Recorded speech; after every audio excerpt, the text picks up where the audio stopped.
the show goes on. This is the official show on the Fish on First podcast channel with me, Ely Sussman, the founder of Fish on First, providing you with complete coverage of your Miami Marlins. Sticking with this weekly schedule, usually on Tuesday mornings, the Fish on First channel, wherever you get your pods, on our YouTube channel as well. You're watching me here. If you're seeing us over there, you can hear pods from me talking all things Marlins, usually with an assortment of special guests or staff members. This one is just a solo pod with me. Plenty to talk about on this one, inspired by recent events. It's not just the official show. Every 2 weeks, approximately, we have a new episode of Fish Unfiltered. Isaac Azut, Kevin Burrell, they have a very special episode cooking that's coming out very soon after this one.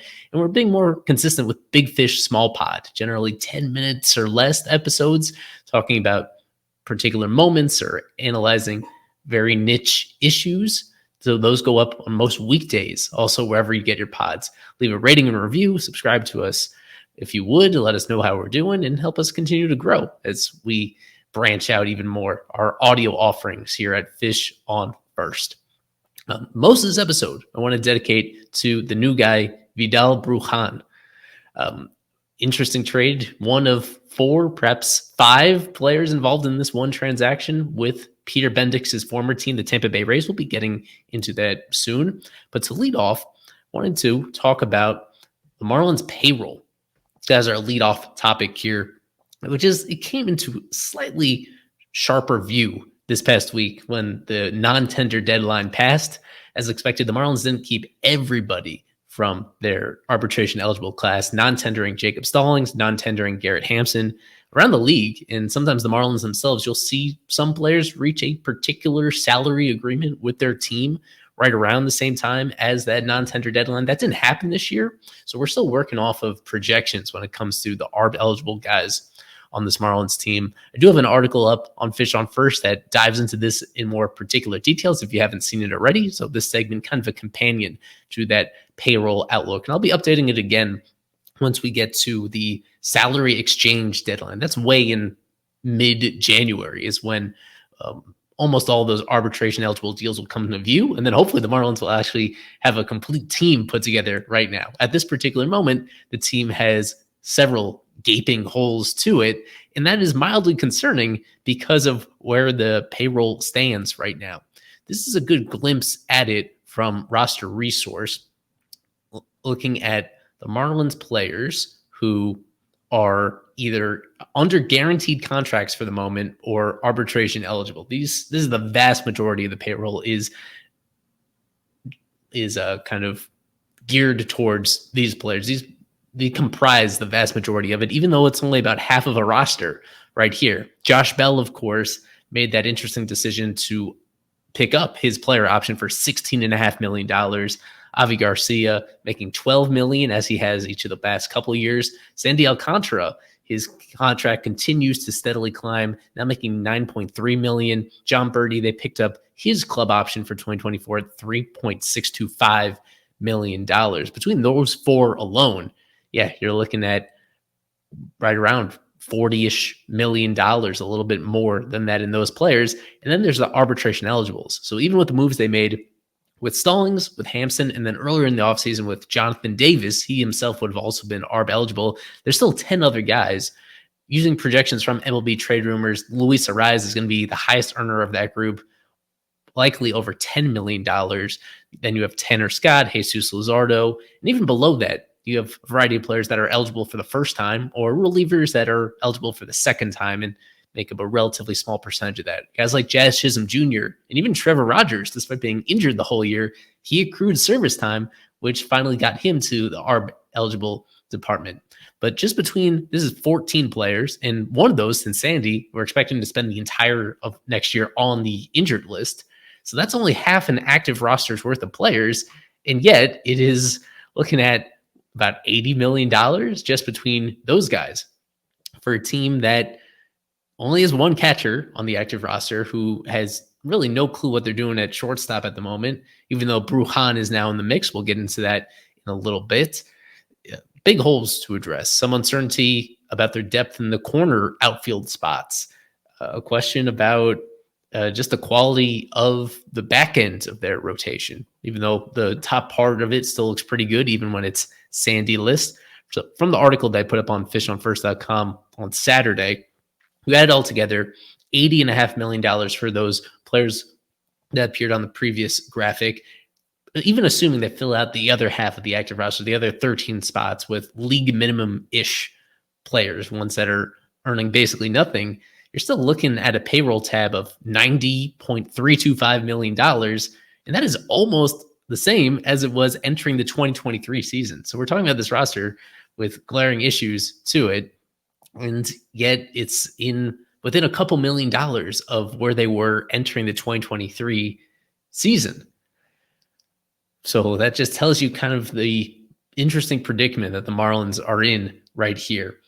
There's been really no particular pledge by Bruce Sherman to hit a certain payroll marker. He has gradually boosted up the team's payroll coming out of COVID. So you give him some credit for that. Even so, last year entered the season 23rd highest in the payroll. They finished a little bit above that because they were buyers during the season. They picked up more money when they swapped Segura for Josh Bell. They added more when they acquired David Robertson. They shed a little bit in a couple of their other trades on the whole. And also when you combine the injuries that they had, pretty substantial injuries. When somebody gets hurt, they get paid while they're on the injured list, and yet you still need to fill their spot on the active roster with somebody that was otherwise in the minor leagues or on another team. So through that process, the team's payroll swelled well over $100 million during 2023. And even though it's progress being made, they are being dwarfed by some of the teams that they're competing against in the National League, and especially in the National League East. The Braves, for example, they're spending more than ever. They're pushing up already near the luxury tax at about $240 million already. The New York Mets, they did a lot to shed payroll, and yet they're going to be in that neighborhood yet again as well. You have the Philadelphia Phillies. I think the Phillies are even above those teams at this particular moment in terms of money that's on the books for 2024, now that they've re-signed Aaron Nola and given him a justified pay raise.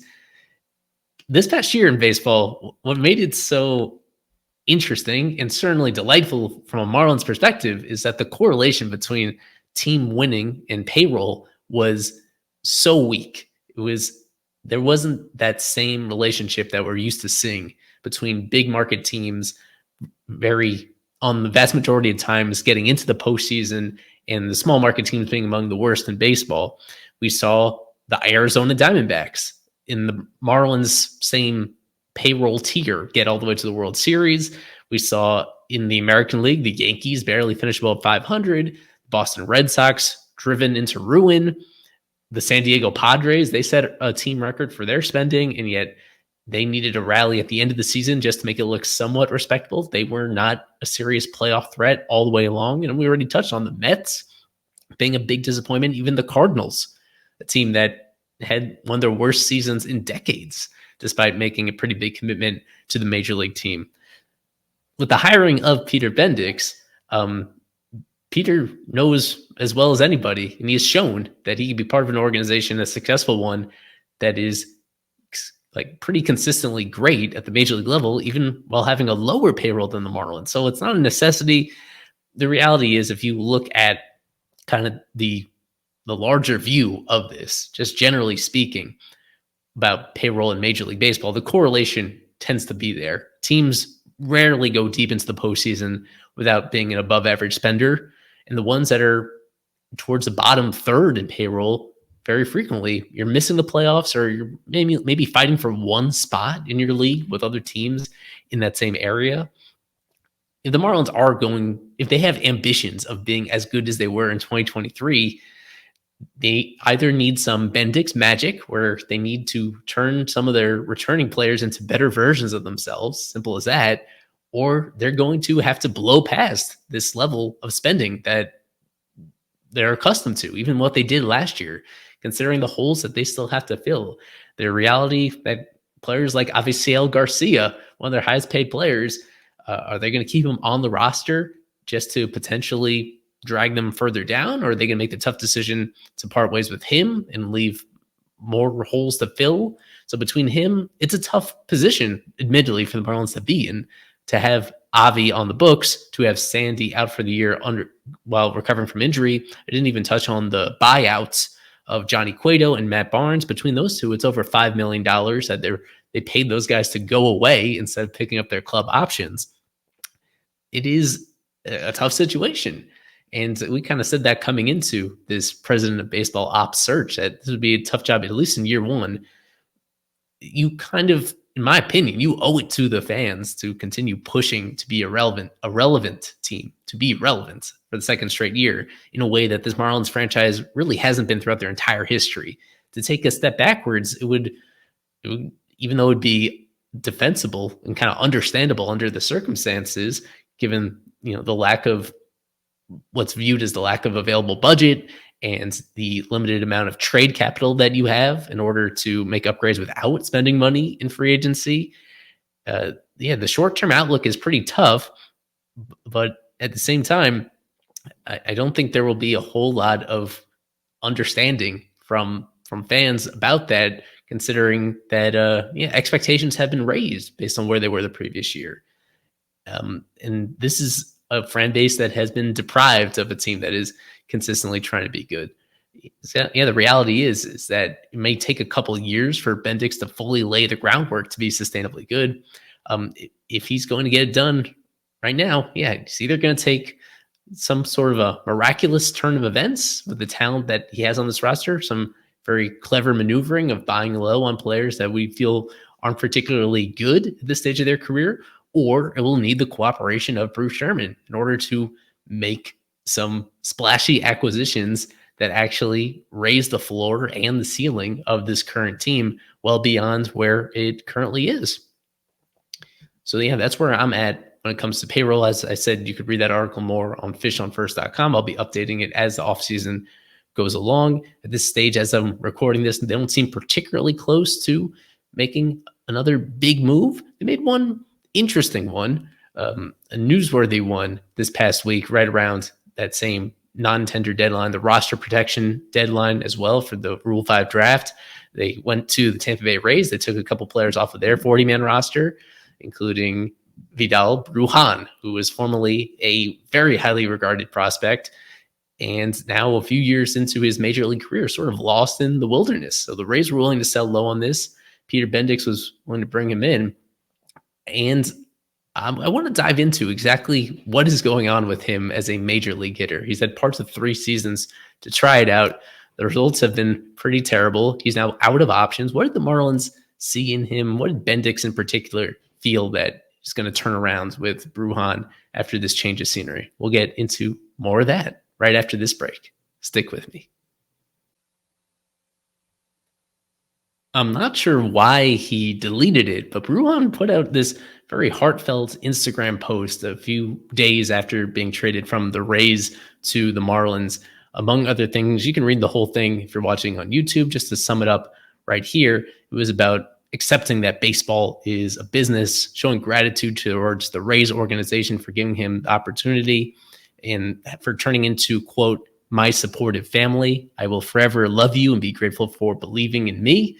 And then the second paragraph, acknowledging his change of scenery, Bruján said, and I quote, now I remain a fish. Get it? Because he went from a Ray to a Marlin, still a fish, where I believe that once and for all, the numbers I put in the minor leagues will translate to the big leagues. Mr. Peter Bendix knows me well, and I look forward to making him and the Marlins proud. Unusual to see a traded player shout out his new a particular executive from his new organization, given the news like this, right? So that was interesting, and I think that tells you that Bendix himself probably contacted Bruján to give him the news about this change of scenery, and not all that surprising that Bendix is bringing over some of the talent that he's known from the Marlins organization, from the Rays organization, to his new place. Relying on perhaps some things that he sees or some things that he believes that the organization doesn't. So this was a 4-player trade at least, with the Marlins also acquiring Calvin Fauché and trading away 2 relatively low-level prospects, Andrew Lindsay and also Eric Lara. Both those guys just played in rookie ball this past year, but both of them have decent upside. They're just several years away from making it through. So the last piece of the equation is a player to be named later or cash considerations. And this is a deal that the downside is significant because the way Bruján has struggled, as we're about to get into, and also Fauché at the major league level coming off a 7 ERA, also coming off an injury that he had at the end of the year. So he's a reliever with decent stuff, but it might not ever click in the big leagues. In Bruján, he's out of minor league options, which means that, yeah, if he doesn't show much early in the season, this is a player that they'll be clamoring to DFA him because you can't send him down immediately. Like, this is a guy that we've seen before, even though there have been those with less prospect pedigree are usually in this situation. This is a deal that ultimately could prove to be a nothing burger, or it could prove to be a net loss. I did want to say up top, before I get too critical about Bruján, I want to say that I do approve of this trade. As a guy that was a perennial top 100 MLB prospect, several different standout tools early in his development, the way he performed while being much younger than the level of his competition, and even in recent years at AAA, back-to-back years, well above average hitter in terms of WRC plus for Bruján. A 111 in 2011, where 100 is league average, 117 the next year, 110 the next year. These are numbers with the AAA Durham Bulls. The problem is at the major league level, that has not shown up whatsoever. A glimpse at his numbers at this point. -1.5 wins above replacement, despite playing what amounts to about a half season at the major league level. So on a -3 win pace, hitting 157 in his big league career with a 439 OPS. And his most recent opportunity in the show did not go any better this past season. He had 171, no home runs, a 438 OPS. Through these parts of 3 seasons combined in the big leagues, a 27 OPS plus, so roughly his WRC plus, right around the same right there. Again, 100 is league average.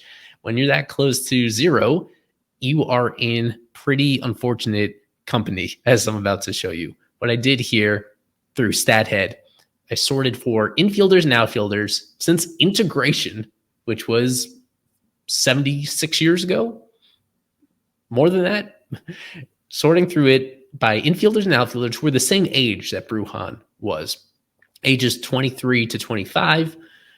So excluding catchers, obviously excluding pitchers, although his batting line, it doesn't look all that much different from what we were used to from seeing pitchers in the past. These are guys over this period of time that in a comparable amount of playing time as Bruján's played 99 games, 272 plate appearances. There have been worse hitters than Bruján in the big leagues during this span, to be clear. The difference is he's getting, over the course of multiple seasons, getting a significant opportunity to prove himself, and yet still struggling to this extreme degree. The very worst performer here that showed up was John Vukovic from the early 1970s, a name that you guys might be more familiar with, Brandon Wood, who also had a ton of prospect hype coming up with the Angels in the late 2000s. Very similar overall numbers from Brandon Wood, and things did not really turn around from him. The names, when you go down a little bit, you get Don Bosch from the 1960s. Bruján is 4th worst out of all these players. Infielders and outfielders, ages 23 to 25, in terms of the OPS plus that he put up during these years. After him, you get Larry Garcia, you get Jack Cusick, Luis Gomez, you get Josh Bell, not the Josh Bell you're thinking of, a different Josh Bell who played for the D-backs and the Orioles and quickly fizzled out in the early 2010s. Other names here that I'm familiar with, really the only other couple that I'm familiar with are Omar Quintanilla and then Mario Mendoza, who lended his name to the Mendoza line. So Mendoza, the guy who they named the Mendoza line after, he is actually slightly better than Bruján. He's further from the top of the list when it comes to lowest OPS plus by MLB infielders and outfielders. Just for fun, this is not a apples to apples comparison, but just for fun, a familiar name that I also dug up, Lewis Brinson. When you take Bruján's 3 major league seasons and you compare them to Brinson's 2019 season, this was his 2nd year with the Marlins, one where he spent it more with AAA than in the majors. famously did not hit a single home run in the big leagues during that period of time. When you do the comparison side by side, it is unfortunately pretty similar. Brinson during that year had a 23 OPS plus. His overall OPS was actually a little bit higher than Bruján's by 18 points. His batting average was 16 points higher, but they both had the same number of total hits. They both hit for very limited power. Bruján, more stolen bases. We'll get into Bruján's steals, his base running, and his defense in a future episode. What I wanted to commit this segment to was just understanding exactly what is happening here with this stick. A guy that, as I told you, has been an above average hitter even in these past couple of years when he's been in AAA, and yet to an almost historic level when he gets called up to the highest level, all that goes away. The numbers completely erode with him. Yeah, what is going on with Vidal Bruján at the big league level? So to find the roots of this, it's not just one thing, because on the bright side, you could say what sticks out is that Bruján is a decent contact hitter overall. In terms of whiff percentage, he is better than the league average hitter at actually making contact with a ball when he swings at it.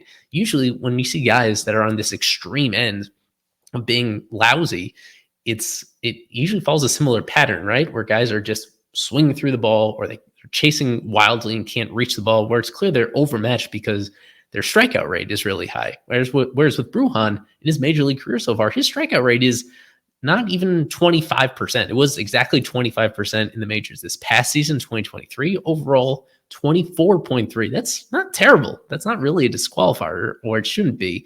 Some of the bad habits that stick out, though, are that he is super aggressive, especially early in counts, swinging at the first pitch about 42% of the time, whereas the league average is 30%.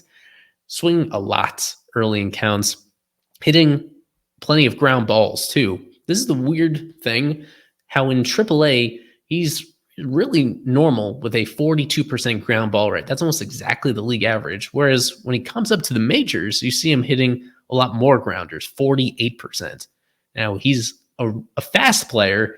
He's not exceptionally speedy. And just generally speaking, when possible, you want to elevate the ball.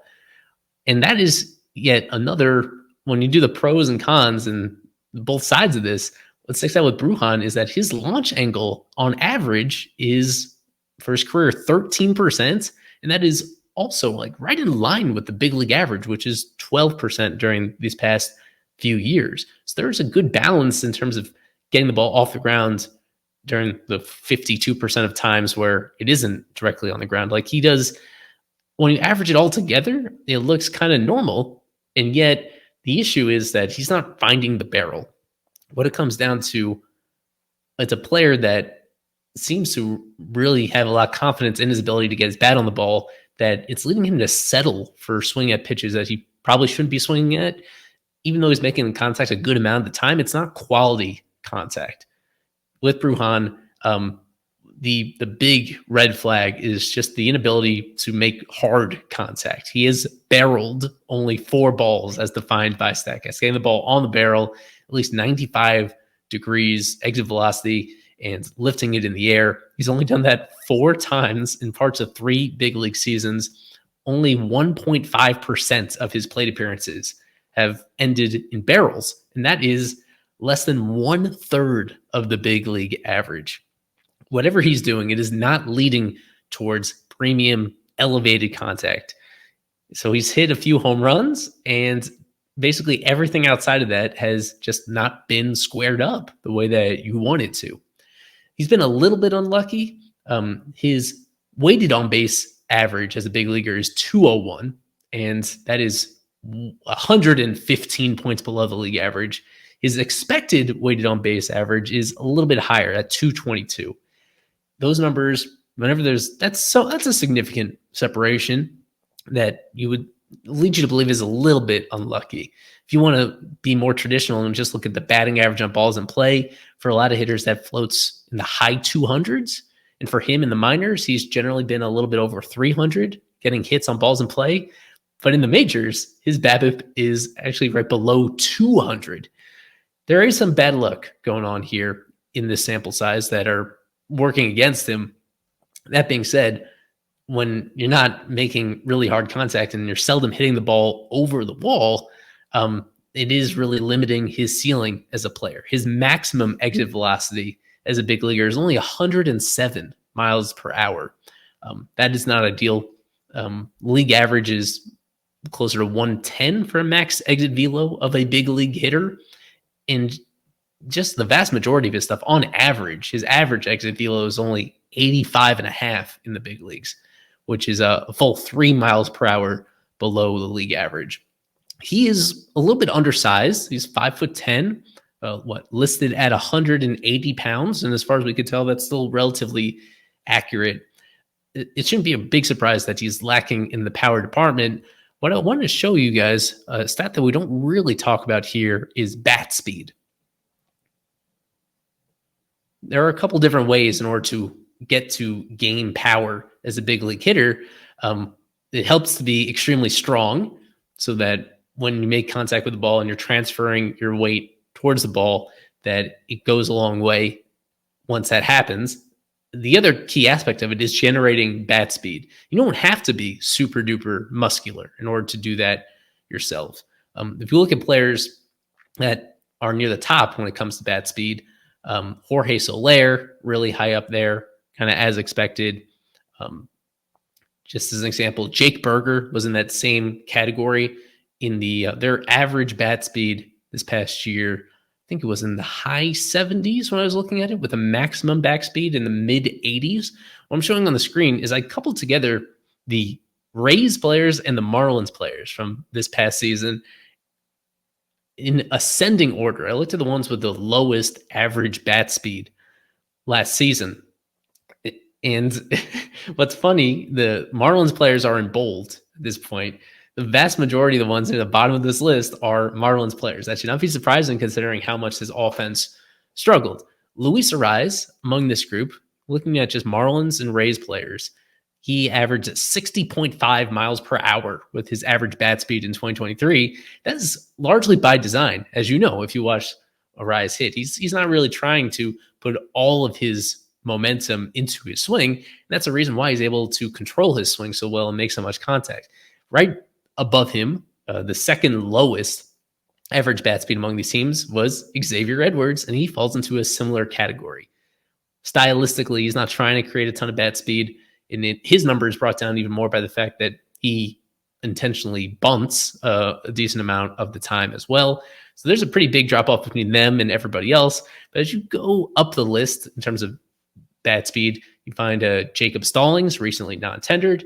Isaac Paredes was a surprise right here, although when he gets his best swing off, it does have significantly more. He's also an extremely strong human being, right? So this shows that, it's not an all-consuming thing here. You can make great contact even without bat speed, as long as you have the physical strength to compensate for it. Right above him, Paredes was 64.3. We get to Bruján, 64.5. This was of a group of slightly over 40 or 42 players combined on these teams, hitters from the 2023 season. And Bruján was the fifth lowest average bat speed at 64.5. Just to go a little bit further, the ones who were slightly ahead of Bruján, Nick Fortes, Garrett Hampson, Joey Wendell. These are the guys at the very bottom of these two teams combined. Bruján is just not creating a lot of bat speed. And I think people understood that from put up some video clips on Twitter of his swing from both sides of the plate. He is a switch hitter for people that weren't familiar. And I looked at the splits because I think the first thing people suggest when they see a switch hitter that is really struggling is to just focus on his dominant side. And with Bruján, his history in professional baseball has just been really up and down in that regard. I don't think there are coherent. There have been certain years where there have been significant splits. Overall, I wouldn't say that there is one dramatic. I don't think there is like a clear dominant side with him. As we're talking during winter ball, he's doing pretty well as a right-handed batter, but overall in the minor league careers, more often than not, he's been better as a left-handed batter. In the majors this past year, I think he was slightly better as a left-handed batter, but not good from either side. So I don't think that's the answer from him here. And his bat speed from both sides of the plate is very similar. One of them is about 64. 65 miles per hour. The other one is 64. They're essentially just a rounding error away from each other. So that's the fundamental issue here. Even though he elevates the ball quite a bit, he's not getting it on the barrel of the bat nearly enough. And even when he does, he's generating very little bat speed, so it doesn't go very far. Even in his best case scenarios, you see a lot of balls that are dying on the warning track with him, unfortunately.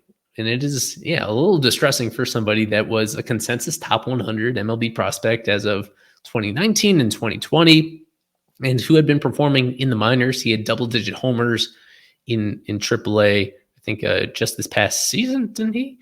10 home runs in just 59 games in the minors this past year. So he was well on pace for 2025 had he actually played out that entire season. His minor league career high was 12, set in 2021. That was his first taste of the AAA level. He's at a point now where if you've repeated AAA 2 times, there's not much stock that you can put in those numbers anymore. That's a pretty big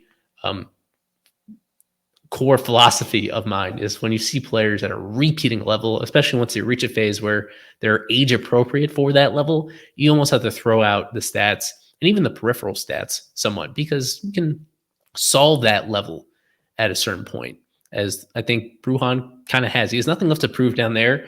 And as I mentioned earlier in the show, he's not going to have an opportunity to learn anything else at the AAA level. If the Marlins are unsatisfied and don't think he can help them in the big leagues, whether that comes during spring training or early in the regular season, they'll have to DFA him and run him through waivers. And if he clears, they can send him to the minors. There's a possibility that he would clear in that situation. If for a 4th straight year in the big league level, he falls short.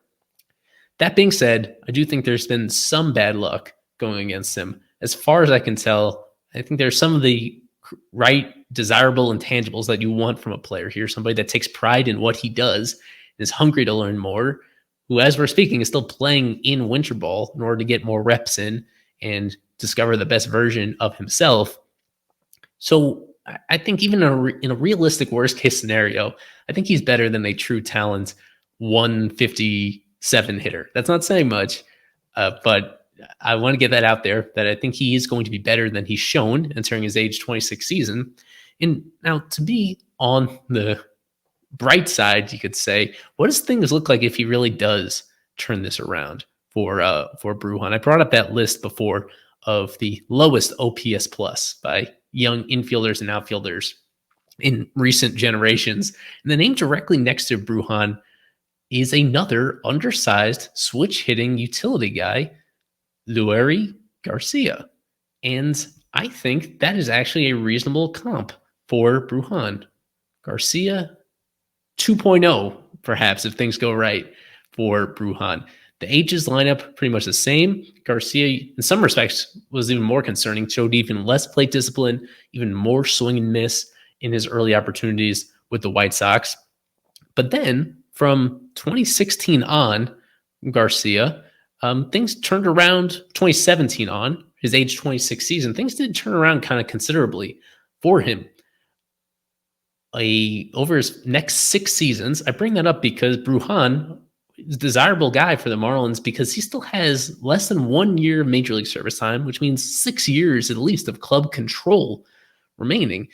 For Garcia, he was in the exact same situation, had similar struggles, and then over his next 6 years, all of them with the White Sox, he was a 263 hitter. It was a relatively light, empty 263 line. It was an OPS of just 673, an OPS plus of 883, which is 17% lower than league average. But there were about 5 or 6 home runs per year, a career high of 9 home runs for him. After that, there were a handful of stolen bases. His strikeout rate came down to a point where it's right around the league average. And you add up the value, when you combine that with his defensive versatility, he was worth about 5 wins above replacement over the rest of his team-controlled years for the White Sox. He was actually slightly ahead of that. And then the only reason why these numbers came down a little bit at the very end is because the White Sox were enamored enough to sign him to a 3-year free agent deal at about $16.5 million, if I remember correctly. And it got off to such a poor start that they released him. His major league career is very likely over at this point, even though he's still getting paid by the White Sox. That's kind of besides the point. I do think this is somewhat of a relevant comp, though, for Bruján, where you have Garcia. He didn't have the same prospect hype even that Bruján did when he was coming up through earlier in his career. His minor league numbers were not even in the same stratosphere as Bruján's were. And yet, over time, he got enough reps, he got enough opportunities. His versatility allowed him to stay on the field. Bruján, he's been all over the place. He was a middle infielder for most of his minor league career, but now at this stage, he's playing just as much in the corner outfield spots. He can even fake it in center field. Let me just take a quick look at Bruján and where he's played when he's been a major leaguer with the Rays. He's played second base more than anything else, but also quite a bit in right field and some at shortstop. The other outfield positions have been more so in the minors and in winter ball. I think this is on the table for Bruján to be a Leury Garcia 2.0 for this Marlins team.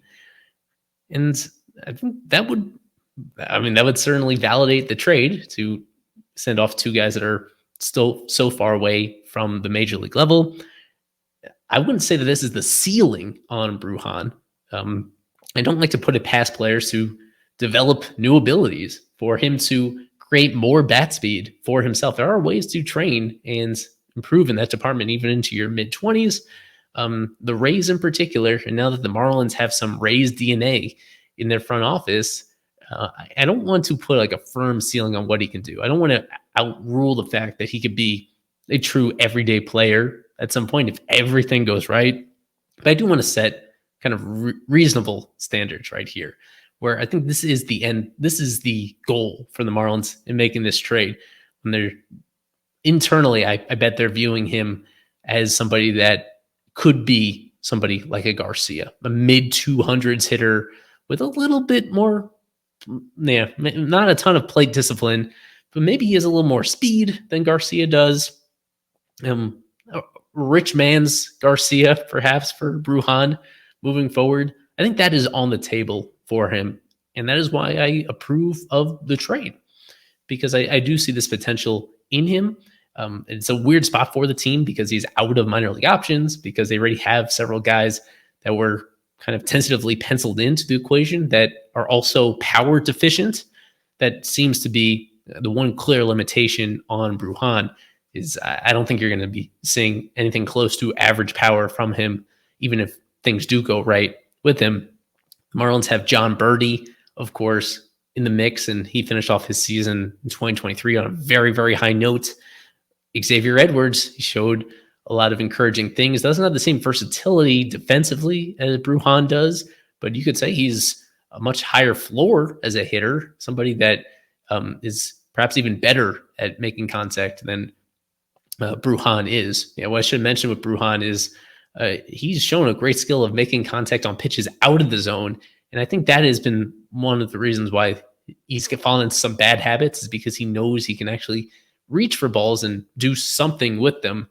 And that is causing him to, make over-aggressive decisions, put himself in situations where it's not as easy to drive the ball to this point in his career. The downside is pretty obvious for a guy that has struggled with his discipline. The numbers kind of speak for themselves.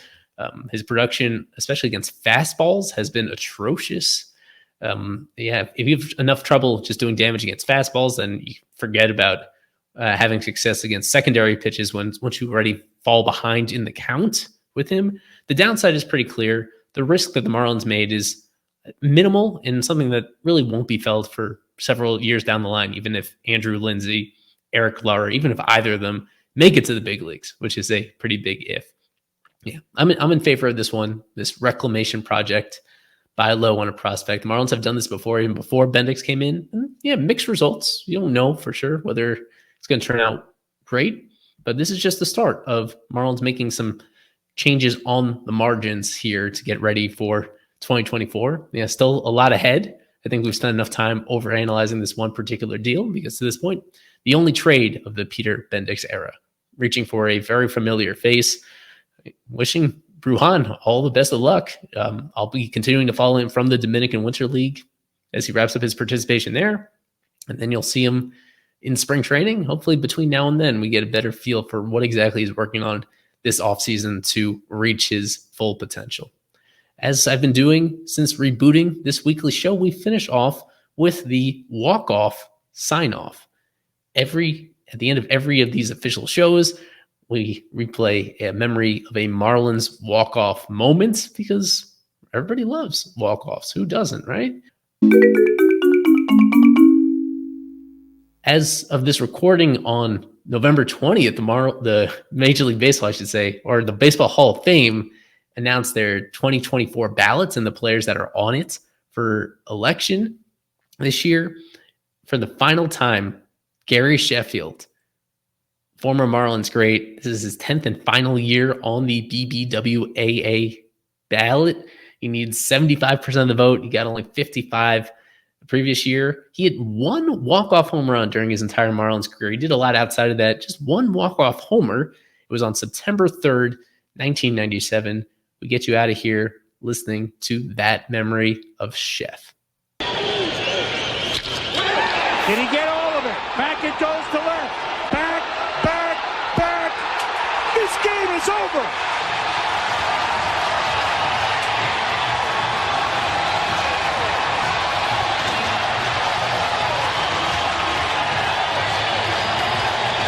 Gary Sheffield showed signs all night that he would swing at a good bat.